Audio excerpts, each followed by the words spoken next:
It's great really to be able to share with you what our business has learned over the years about leveraging a snackable learning framework for increasing cut through and the retention of business critical information.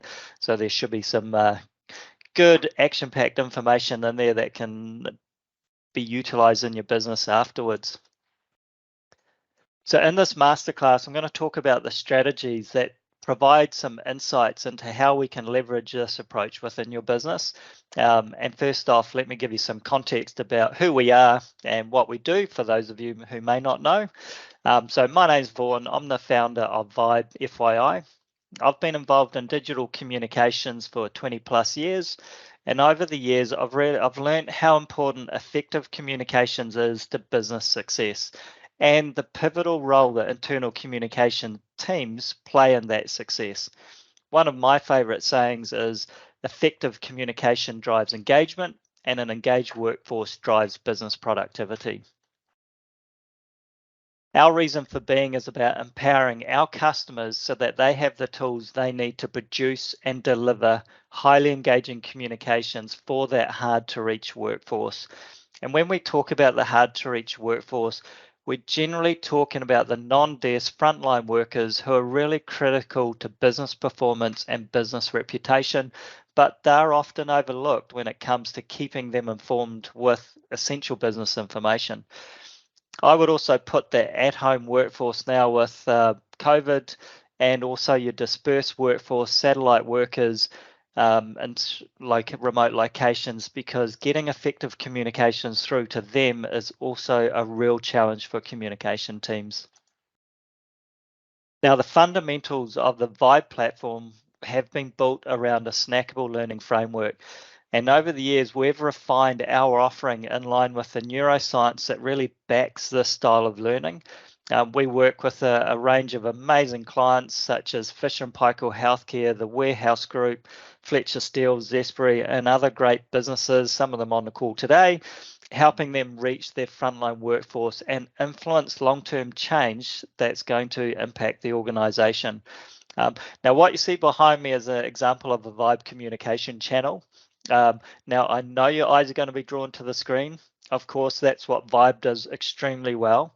It grabs and holds people's attention so that you can ensure your messages are seen. But in this case, I need you to stay focused on me and what I'm saying. The reason for the screen is to help you give context around what I'm saying to help you join the dots as we go through the masterclass. But I will turn the screen off if you're not paying attention. I'm going to be condensing 7 years of learning into 20 minutes, so let's get cracking. So to start with, it's important to clarify the type of communications we're talking about today because it is a very broad topic. In its most simplistic form, there are two primary types of communications that organizations facilitate and they leverage technology to enhance. Now, these are number one is collaboration. This is your all team chats, the project discussions, which encourage the knowledge sharing and helps drive team productivity. There's leading platforms that enhance this type of communications, such as Workplace, Microsoft Teams, Slack, Yammer, etc. Now, number two is push communications. This is used to keep your workforce informed and engaged, and this is a type of information that's going to influence your workplace culture, communicate business direction and purpose, and really drive staff engagement. Now, the focus of today's masterclass is really all about push communications. It's normally the most challenging form of communications to get right, but when it is done right, it can have a big impact on your workforce. Now, whereas collaboration tools are generally self-managed, once you provide the right platform, it's primarily driven and owned by the workforce. From what we've experienced, it's really difficult to leverage a collaborative platform for delivering push communications. The reason being is key messages simply get lost in the collaborative noise and you struggle to keep key messages front of mind. Now, keeping key messages front of mind is critical for effective push communications. That is if you want your messages to stick and to influence key outcomes. Now, I'll go a little bit in a little more detail about the channels later on, but what I'll do now is I'll quickly share my screen and just show you the push communication pillars that we're generally dealing with our clients.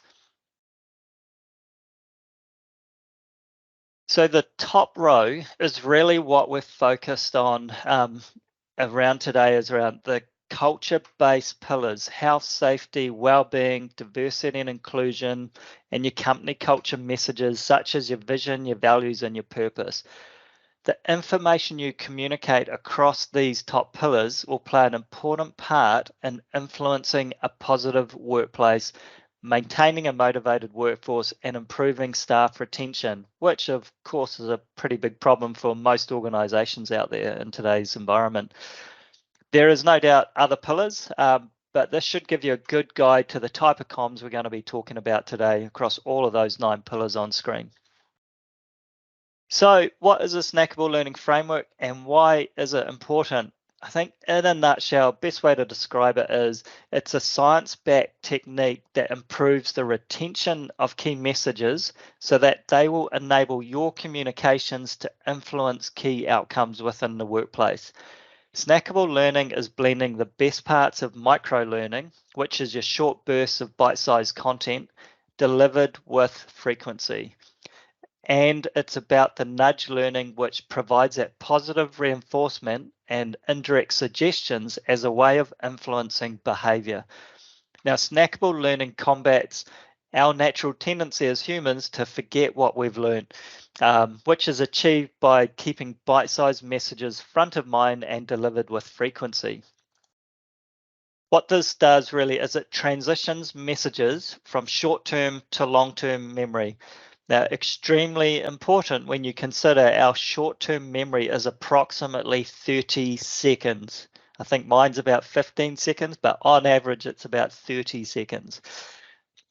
As communication and content providers, you spend a lot of time and energy ensuring your messages are on point, are relevant and engaging. So you want to make sure your messages are getting the cut through and they're influencing the key outcomes that you want to achieve in your role. And what I'm going to share with you now are the 5 fundamentals we've learned over the years, which are critical aspects of using that snackable learning strategy for workplace communications. I'll start with the obvious one first. Number 1, snackable. I really hope you saw that one coming. Otherwise, I'm going to have to turn the screen off behind me. Snackable is communicating just the essence of the message, nothing longer than a tweet, which is roughly 140 characters. Anything longer, and it's probably not going to be read, and it definitely won't be easily retained. Number 2 is lively. This is content with plenty of movement, which is necessary to grab attention and achieve cut through. Now, we ran a seminar a few years ago with Michael Henderson. Some of you may know him, a world-renowned corporate anthropologist. He came up with a great saying at our seminar: a static message is a dead message. Now, this is worth repeating. A static message is a dead message. If your communication messages are not jumping out and grabbing attention, they will simply be ignored. Really, really important. So number 3 is visual. So this is where you reinforce a message with a visual cue that depicts the essence of the message you're trying to get across. This enables messages to be processed quickly, it improves recall, and it transcends the language barrier for those where English is not the first language. Number 4 is spaced repetition. Now, this is where we get into the heart of a snackable learning strategy. So we all know the saying, repetition is the mother of all learnings, and repetition is required if we want to move information from short-term to long-term memory. Or to be more scientific about it, it's about building the pathways, making them stronger for remembering where that information is stored. Now, spaced repetition is where you space out the delivery of your messaging over time. You start with a high frequency to begin with, and then you reduce that frequency over several months. This is how we learn, and this is how we retain information long term. Now, it's important not to get repetition with messaging on repeat, where you see the same message over and over in a short space of time. Messages on repeat have the adverse effect. It's where it becomes noise and we simply switch off from it. So, in summary, good repetition is where you space out the delivery of key messages over time. Bad repetition is having messages on repeat, which becomes noise. A very important difference, and to be honest, it can be the make or break of a good communication channel. For those of you who like numbers, there's a couple of numbers to consider when it comes to repetition. So in general, a message needs to be seen 7 times on average before someone will act on it. When it comes to influencing a behavioral change, a message needs to be seen 17 times on average. So I'll give you an analogy around this, which hopefully will help give some context to it. Now, I'm probably one of the worst people on the planet when it comes to remembering someone's name when I first meet them. If I'm introduced to someone and I don't do anything to reinforce the name, then it's going to be gone within seconds, 30 seconds to be exact. Now, if I'm introduced to someone and I use their name straight away and then I use it several times in conversation, of course, trying to do it in a subtle way where it doesn't make a dick of myself, then I'll most likely be able to recall their name for up to a few hours, or maybe a day later if I use their name again an hour or 2 hours or 3 hours later in another conversation. But what works best for me is when I use visual cues. For example, if the person's name's, let's say his name's Craig, and he looks familiar to a person that I know that has the same name that is already in my long-term memory, then I'll use a visual cue to associate the two people by a specific characteristic: nose, hair, eyes, etc. This simple visual cue is going to increase my recall significantly, which will enable me to recall that person days or maybe even a week down the track. Or if I then use that recall down the track, then it extends that further and further. Now, to show that my inability to retain people's names is somewhat normal, I wanted to touch on the Ebbinghaus forgetting curve. This is a theory about the exponential relationship between memory and retention over time. It implies that if you were to communicate a message once, whether it's in conversation, a training workshop, an induction program, or if you're sending a company-wide information out via email or collaboration tools, if it's only seen once, your audience is going to forget 50% of what they've taught within an hour. They're only going to retain 25% of the information after a week. Repetition and visual cues are the key for people to retain information. And you need people to retain information if you want to influence long-term behaviors. Right, point number 5 gets onto the delivery channel. Now, this is a method you're going to use to effectively get messaging out to the entire workforce. That's whether it's your frontline workforce, your at-home workforce, your in-office workforce. You'll potentially be using different channels to cover the different types. But there's a few things that we look for that provides the optimum method of a communication channel. The ability to actively place snackable information in front of the workforce so they don't have to hunt it out is key. Also, of course, covering off our topics previously, visual, lively content delivered with spaced repetition needs to be able to support that mechanism. And lastly, the messages need to remain front of mind all day, every day, and not get lost in the clutter. So Sounds rather complex. What we've learned over the years is the key to keeping information front of mind is using passive channels. So these are channels that won't disrupt, they won't distract the workforce from their day-to-day activity. You don't want to add to the digital disruption that's already going on in the workplaces. And you also don't want to be in that position where you feel like you can't send yet another message out this week because you don't want to bombard or overwhelm people. You also, if it's not a passive channel, you'll really struggle with the ability to deliver messaging with frequency.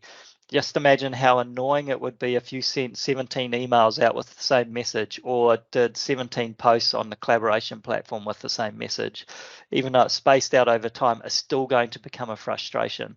So this is why passive channels are extremely important. Now, this is not a definitive list, but over the years, we've worked with channels that leverage these fundamentals and have that passive approach. So I'll go through the list, and you may have some other channels as well that you may want to touch on in the question and answer section later. So digital screens, common areas, lunchrooms, breakouts, perfect vehicle for non-desk-bound frontline workforce. In my view, there's nothing better. It's also a highly effective channel, a passive channel for your desk-bound workforce. When using digital screens, the critical aspect is don't fall into the trap of putting static messages or videos on repeat. People will just switch off from it and you'll have what could be a very effective channel become an ineffective channel. Screensavers and your default homepage on your web browser, great for your in-office and your at-home workforce for passively putting your communication messaging in front of them. Also, the lock screen is something we've come across a number of times as well. It's a passive channel. So when when they log in for the first time, their lock screen, they're seeing messages, but we haven't adopted it with Vibe because it doesn't support lively content. It only supports static. And remember, a static message is a dead message. So when we look at channels, they have to support all 5 fundamentals. If you drop one of the fundamentals, you won't get the same result. It's really important that you're looking at all 5 of those key messages are being ticked off with the channel, but also with the way that you're structuring your content. And as mentioned earlier, you spend a lot of time and energy ensuring your messaging is engaging, it's relevant, it's on point with your audience. You don't want your well-crafted messages falling on deaf ears because the communication channel is your weak link. So my recommendation is regularly measure how well your communication channels are performing, how well they're providing that cut through and the transitioning of the message from short-term to long-term memory. There's a number of ways that you can measure that. I won't go into that now. We don't have time, but it's something I can talk about later if that was of interest. So my top 3 takeaways from today's session, we're getting through on time, is number 1, remember to use snackable messaging with high impact visuals and plenty of animation. This is what will grab attention and it's going to greatly improve cut through. So snackable messaging with high impact visuals and plenty of animation to get that cut through. Number 2 is using visual cues. So that visual aspect, using the visual cues that support the context of the message and having that message spaced out with delivery of the message so it's got that spaced repetition. So it's visual cues, spaced repetition, that's going to have a big impact on the retention of information and enable your communications to influence long-term change. Remember, aim for that magic number of 17, but space it out over 1 to 3 months. Number 3 is don't settle for adequate when it comes to your communication channels. The channels will dictate whether your well-crafted messages are going to be seen, are going to be understood, and going to be remembered. So really, really important. Measure your channels. Make sure they're doing their jobs. Thank you all for your time. I hope there's some good value in it. I hope there's some good takeaways that you can take back to your organization and implement.